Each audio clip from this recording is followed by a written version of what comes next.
本视频由阿美洛比熊机械键盘赞助播出，键盘艺术家阿美洛。聂师傅，此事与你无关，为何大驾光临？我是习武之人，遇到不公平的事就该挺身而出。阿强打游戏频繁掉线，导致队友输掉比赛，难道就不该被教训吗？阿强该打，但不该由你出手。有戏我一定要出。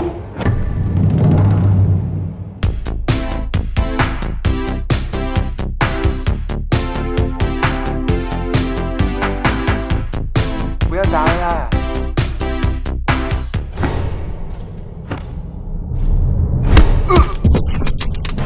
没有人能够阻止我习武。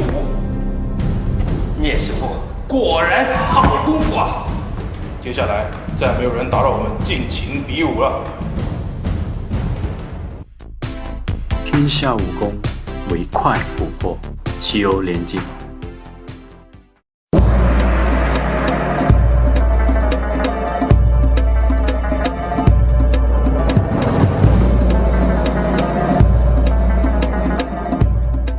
全球的华人，各位好，我是聂俊哈。最近值得玩的游戏实在太多了，13机兵啊、极乐迪斯科啊、奇坎2啊、动物森友会啊、半条命爱丽丝啊，后续还有 FF7 等等啊，实在太多了，玩得不过来啊。总之，各位放心，这些游戏的视频呢，全都会制作啊，谁也别想逃啊。但是这些游戏呢，也确实花时间的，所以容我们缓一缓，把这些游戏品味通透了。因此这期我们穿插一个老游戏，一个我已经品味了快20年的老游戏——华人游戏之光《刀剑封魔录》。这款游戏，我相信哪个年龄段的玩家都应该听说过啊，好像媒体都报道过啊，不，应该说追到过哈。但似乎玩过的人真的不多，就是知道它是国产游戏的神作，但是到底神在哪里？为什么神？并且以现在的眼光啊，这个神又是否还站得住脚？是不是尬吹？以及为什么这么神的游戏却没有成为系列而夭折了呢？就是接下来我们要探讨的。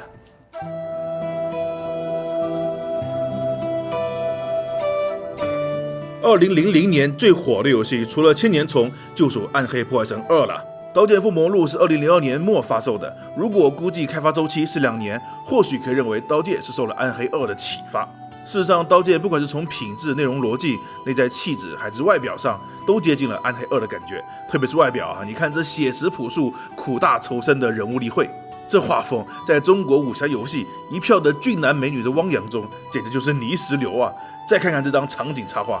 中间这个把玉米画在肚子上的裸男，是不是像极了《暗黑》里同样以裸露为战斗力的野蛮人？不对，不是这张啊，是这张，对不对？是不是很像？我怎么觉得更像是动物之声呢？别说还真像啊！不管像哪一个啊，反正这个写实粗犷的画风，在整个国产武侠游戏历史里，别说是吃了雄心豹子胆啦，我都怀疑是吃了恶魔果实拌怪人细胞沙拉。我不确定这个画风会不会影响销量啊，但是我确定一定会影响销量。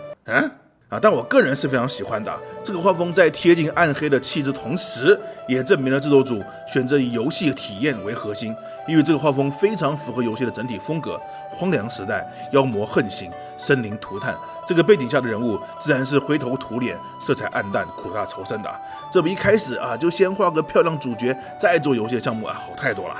抛开外表，游戏的内在气质也很美式啊。整个世界笼罩在阴沉灰暗的气氛中，每个 NPC 看上去都有气无力，似乎活下来就已经用尽了全力。或许也是为了节省资源，能少做动画吧。角色的装备呢，即便到了后期也不会豪气冲天，而是朴实中带着实用的点缀。敌人的设计更是和炫酷没有关系啊，猥琐、邪恶、污秽都毫不掩饰地表现出来，但又非常符合神武的特点啊，似乎世间真的存在这样的怪物啊，这也体现出当时制作组美术的功底啊。场景建筑没有一丝金碧辉煌的元素，色彩灰暗、破破烂烂，但仔细看，每一砖每一瓦都绘制得清清楚楚。音乐呢，更是摒弃了国产武侠游戏一进村庄就会播放的万年模板，而是用悲凉的同时却充满神秘感的音乐，也就是现在各位听到的我经常说，国内很多武侠游戏音乐都非常单一，总是为了衬托所谓的中国气氛，而过于繁杂的混合了古筝、二胡、琵琶、笛子等乐器中国气氛倒是有了，但是旋律却听不出来了。基本上玩通了这些游戏也哼不出一段旋律。而且似乎这些游戏把整套 BGM 互换一下，好像也没什么问题。过去《仙剑》《轩辕剑》BGM 一出来就满是回忆，余音绕梁的旋律已经难以听见了。事实上，中国古代这些乐器大多是以独奏为初衷的，并没有发展出一套西方交响乐的合奏体系。混合在一起不是不行，但需要高深的编曲功底。哪怕国家交响乐团等大师团演奏古风，也是在西方交响体系上加入了中国乐器，而且往往都是演奏主旋律的，很少会多个中国乐器混在一起，就是为了最大程度体现旋律。老三剑的音乐算是旋律优先的代表了，所以才会那么朗朗上口。但刀剑的音乐在保留旋律的同时，更以气氛烘托为优先目的个人觉得是国产游戏里少有的有克制感的一套 BGM。而游戏所讲述的故事也很有美式 RPG 的特点的，正邪难以分辨，甚至难以做出抉择。特别是外传《上古传说》，在玩家通关的过程中，会不断的怀疑原来的正邪观。天界代表绝对正义的天将，却在人间借正义之名胡作非为。打败天将却放出来的蚩尤，又是否真的就是邪恶？玩家后期甚至可以选择加入蚩尤。虽然因当时技术力的限制这种选择并没有形成如巫师系列那么庞大的分支和多结局只有预测好的2个结局，但是这个形至少搭得很好。总之，我想说的是，2002年发售的《刀剑封魔录》，当时参考和对标的就是《暗黑破坏神2》，这个当时最顶尖的3A 大作，直接第一款就对标顶尖的3A 大作，这种勇气我们现在反而没有了。而且在转化成我们的武侠文化的同时，却没有过于中国特色而丢掉的体验和氛围。这种带着一种克制、拿捏特别到位的审美设计，在国产游戏里，我认为是站在了前列。只可惜制作组的这个理念过于超前，市场却认为这审美是站在了前列线上。2002年我上高一沉迷电脑又荒废学业，整天跑电脑城兼职，要么帮人装机，要么在联邦软件卖游戏。就清晰的记得封面有帅哥美女的，比如《新神雕侠侣》、楚留香、新绝代双骄、剑灵甚至秦尚都还卖得不错。唯独《刀剑封魔录》，很多卖家一看这封面，脸上不由自主的就摆出了封面后面这位老哥的便秘表情，然后就放下游戏默默走开了。所以后来的这片《上古传说》制作组学聪明了，把妹子和汉子放在了最显眼的位置，其他角色完全沦为幻觉，还帮妹子上了美颜，甚至换上了深 V， 露出了肚兜。汉子也收敛了苦大仇深的表情，变成了含情脉脉，营造出好像有一段凄美爱情故事的错觉。事实上有个脚薄的爱情其实这也算是生错时代了吧。虽然现在还是以帅哥美女为主流，但是市场的接受度更宽泛了。漫画有标人这般粗犷的画风，游戏如《太武绘卷》《中国式家长》这些在我看来例会有点难以形容的，也被市场接受。刀剑如果现在突然出现在 Steam 上，这画风可能会让看腻了美型主角的大票玩家们感到眼前一亮。而事实上，不仅游戏在美术、音乐、氛围设计上向暗黑靠拢，并超前于那个时代，在玩法和系统上更是超出了暗黑一大截站在了时代的天灵盖上，那就是它的战斗系统。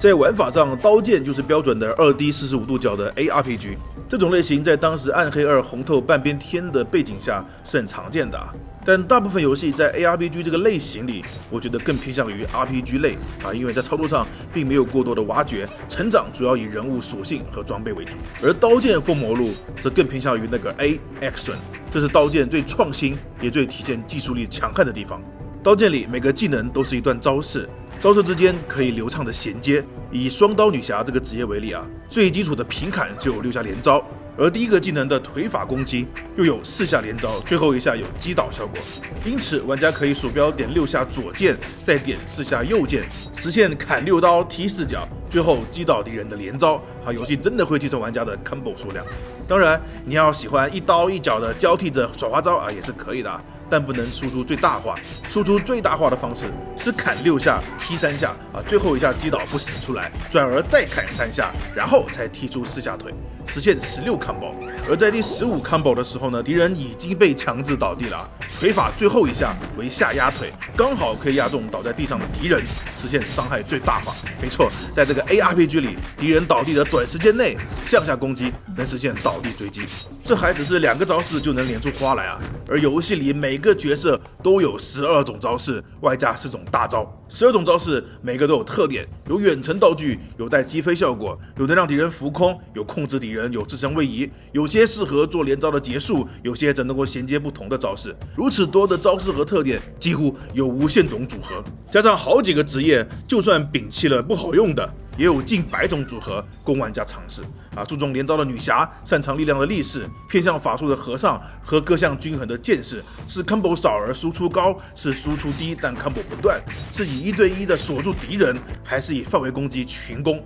都需要玩家配合不同职业做出组合。如果敌人死后继续追加攻击，还能获得更多的掉落奖励，是不是像极了以前3部神童的打金币啊？而这系统呢，必然就要经常切换不同招式了。但鼠标毕竟只有2个键，虽然游戏允许给招式设定从 Q 到 L 整整2排的快捷键，但毕竟一套连招要切换个5、6次也不好控制吧。因此，游戏还有另一个神来一笔的系统——连招编辑系统。玩家可以把自己琢磨出来的连招按顺序在编辑器里组合好，然后只要按住右键，游戏将自动释放连招，组合数量没有限制，快捷键也是从 Q 到 L。这个系统之所以神来一笔，就是它把招式与招式之间的组合提升到了连招与连招之间的组合。后期玩家琢磨出应对不同的情况，有不同效果的连招后，将直接在一整套的连招之间切换。当然，也可以在连招中途切换。游戏的战斗丰富程度进一步大大提升。加上游戏还有大部分 ARPG 没有的跳跃、加速、防御、闪避等传统动作游戏才有的动作，而且是每个角色都有的，更是让战斗瞬息万变，充满动作感。而游戏的动作速度、幅度都恰到好处，音效也非常悦耳呀，哈哈。加上敌人被打之后出现的受击动画，合起来大大提高了游戏的打击感啊！虽然说打击感是个玄学，但是玩过的都无法否认，这是 ARPG 里打击感最强的。不难看出，这些系统都是借鉴了格斗游戏啊，虽然不是自己创新，但至今为止也没有第2个俯视角 ARPG 游戏把格斗系统融入得那么完美，这本身就是一种创新啊。虽然也有 RPG 要素、角色成长、装备升级等等，但是厉害的玩家可以靠熟练的操作，跨过属性的限制，做出更难的挑战。而敌人的设计呢，也是充满惊喜啊。除了前期的杂兵，大部分敌人不是1、2个攻击循环，而是也有自己一套成体系的招式。甚至有些兵种会形成阵型如天罡北斗阵之类的，把玩家围在圈内，玩家移动，整个阵型跟着移动。玩家必须艰难的击破阵型，才能突破重围。到了后期，不同兵种的敌人也是互相搭配的，恶意指数堪比老贼啊！之后的 ARPG 有没有这样的敌人设计我不知道啊，但当时我遇到这样的敌人设计时，真是大呼过瘾啊！这和那些敌人毫无章法冲过来就完全不同，是真的能够感受到敌人的智商的。而除了智商，我甚至能感受到敌人强烈的意志。游戏里有些敌人是可以被截肢的啊。当一个手握大刀的敌人，如果手被玩家砍了下来，是会空手或者换成盾牌继续攻击的。如果双腿被砍断但依然没死，甚至会坚持爬过来攻击玩家。我看了真是感动的热泪盈眶啊！这就像我想起了那部电影《面对巨人》啊，这是何等的意志力啊！是呢。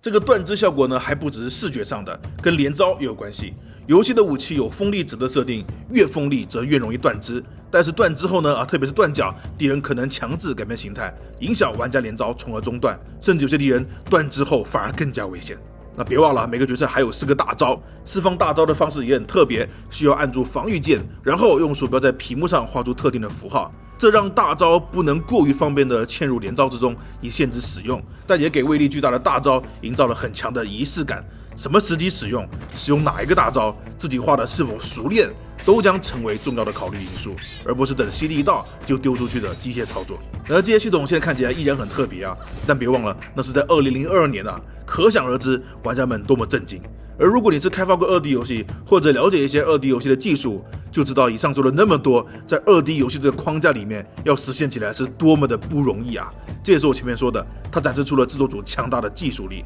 在2D 45度俯视角的引擎下，实现跳跃、躲避，有取消前摇后摇的连招，敌人甚至还能断胳膊少腿，还在地上爬，这是多么的难过审啊！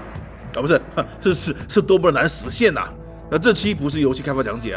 我只能详细的解释一下。3D 游戏里一套模型一套骨骼可以播放无数多的动作，上限还不是硬盘空间因为这些动作参数并没有多大，考验的只是制作组的时间和成本而已。因此 3D 游戏的动作往往是很丰富多样的。但是2D 游戏不同，每一个动作需要先在2D 或者3D 软件里面制作好，然后再导入成一张一张的图片放到引擎里面播放。这不仅占用大量硬盘空间，还占用大量内存和显存空间。好，未来我们新的游戏开发节目呢，会专门有一期来讲解游戏对硬盘、内存、显存的调用机制。总之，这就限制了2D 的动作很难做到多么丰富啊，毕竟还要把内存、显存留给场景啊、敌人啊等等。所以大部分 ARPG 游戏普攻也就2到3个动作循环。而技能啊，有几个会有特殊动画，剩下的就是一个通用的释放动作，然后丢出不同的特效。而刀剑里每个不同人物、不同招式都是独立的动作，还有8个不同方向，还有跳跃、躲避、被击飞等等，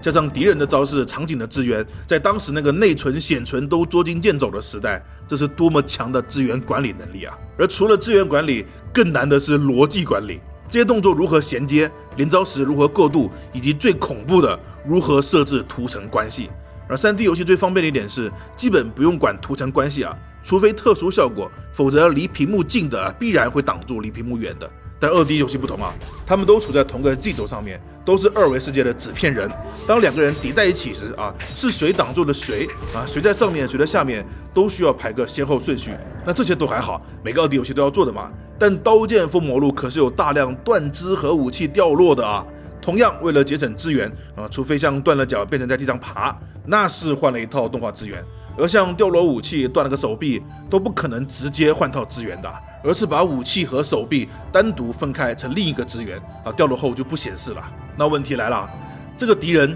左手对着玩家时，左手的资源在图层上要比身体高一层，而右手要比身体低一层啊，才能显示正确的关系。但当这个敌人转了方向，整个图层关系就要换过来了。节省一点的做法呢，是不换图层关系，直接左右镜像就行了哈。比如空中骑士里的小虫子，就是转身的时候瞬间把武器换了个手。那这种做法呢，在2D 游戏里很普遍，但刀剑不行，因为他们还要掉落武器装备啊。那左右手的武器就不能直接镜像，加上武器装备的图层啊，这个图层逻辑就更加混乱了。8个方向，多种招式，不同的断肢，不同的装备掉落，这一个怪物身上的资源量和图层关系，就是别的游戏的好几倍。无法想象这是2002年国产游戏的技术力啊！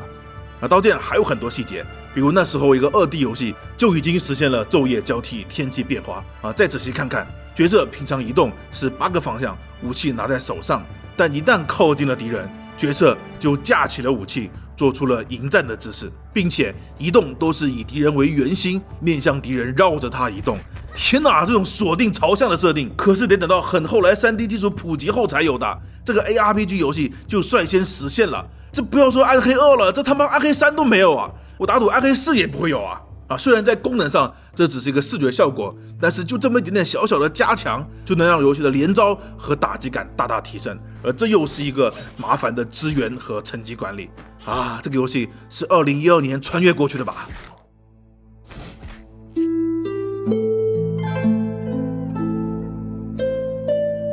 最后，生还者宣布无期限跳票，很多玩家估计要伤心了，特别是持币代花的钞票似乎失去了意义。不要紧，来逛逛 Gameker 某宝的商城吧，里面大量正版最后生还者精致的周边，让你的钞票再次充满意义。报搜索 Gameker 攻壳商城，快来发挥你的兽性吧！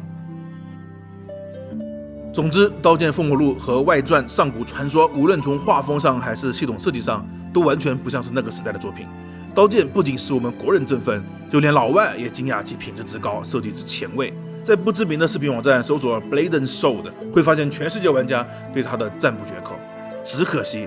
它不仅美术过于前卫影响销量，也没赶上国人正版意识崛起的红利。听说当时是亏得一塌糊涂，从此一蹶不振。之后虽然出了网游、手游，上述软件似乎也还在，但是已经没有曾经那个魄力和灵性了。我想追忆的是，这个系列虽然没有取得商业上的成功，但它和当时海外一线战 A 大作比起来，丝毫不逊色。不仅刀剑其他如轩辕剑等 RPG， 还有些 RTS、SLG、经营模拟等类型上，我们都不逊色于海外一线大作。也就是说，跟很多新生代玩家所以为的不一样那个我们称为国产游戏的黄金年代的时光里，我们和海外的技术力的差距其实并不像现在这么巨大，甚至有些还超过他们。